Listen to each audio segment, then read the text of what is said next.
In the turmoil before the sinking, the crew combed the ship for stragglers. They thought and hoped everyone had been saved. And sailing to Wellington, the Russian crew began a count of the survivors. I give a command to check the crew according to the crew list. After 20 minutes, I receive information that one crew member is missing. Divers searched the ship and the shoreline, but Pavel Zagliadiemov's body never resurfaced.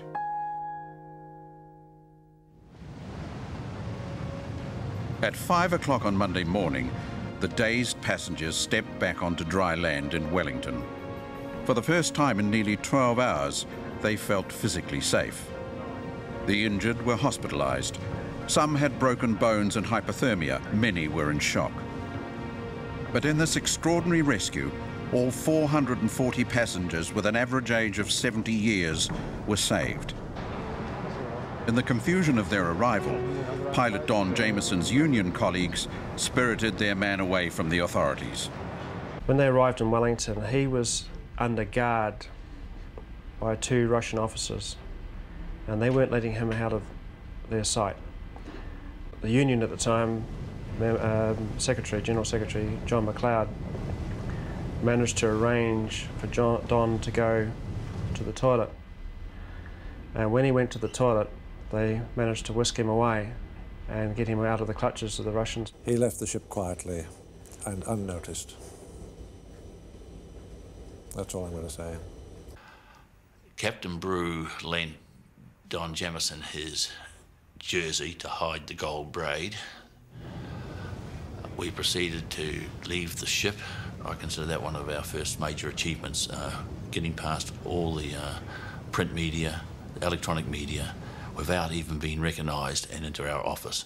And we even got past the police too. The union and lawyers kept Jamieson out of the public eye. Even after he returned to Picton, he made no public comment.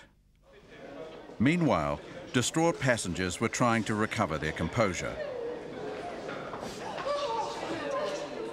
After the trauma they had suffered, the holidaymakers spent an unsettled night in Wellington hotels.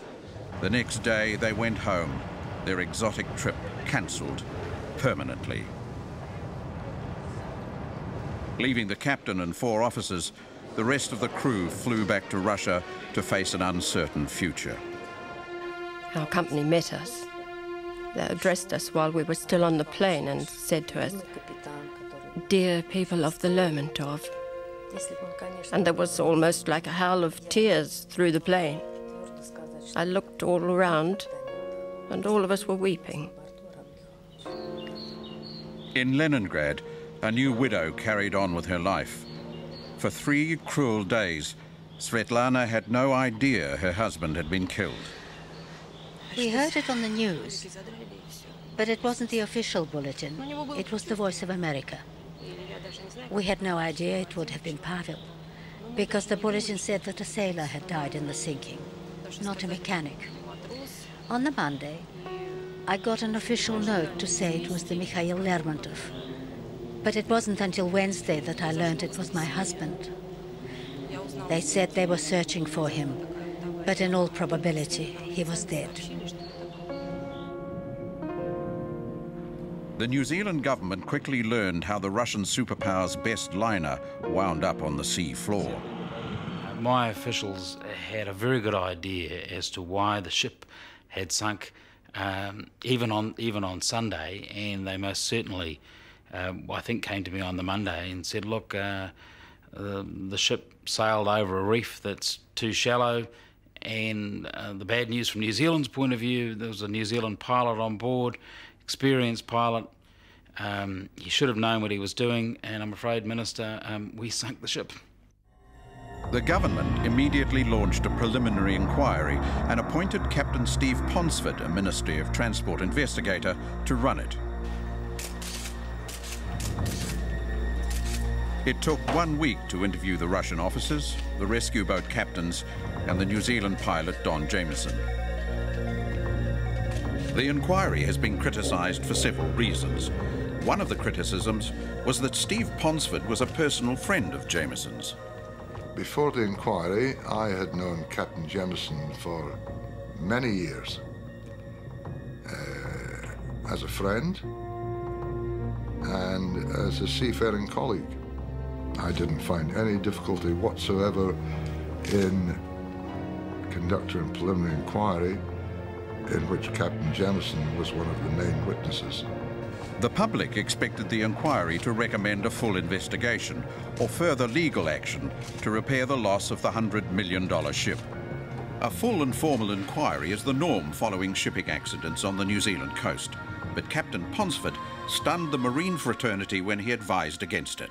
As far as I was concerned, I had established the facts leading up to the sinking of the TheLermontov, and in my opinion, a formal investigation in a court would have achieved no more than what was achieved during the preliminary inquiry.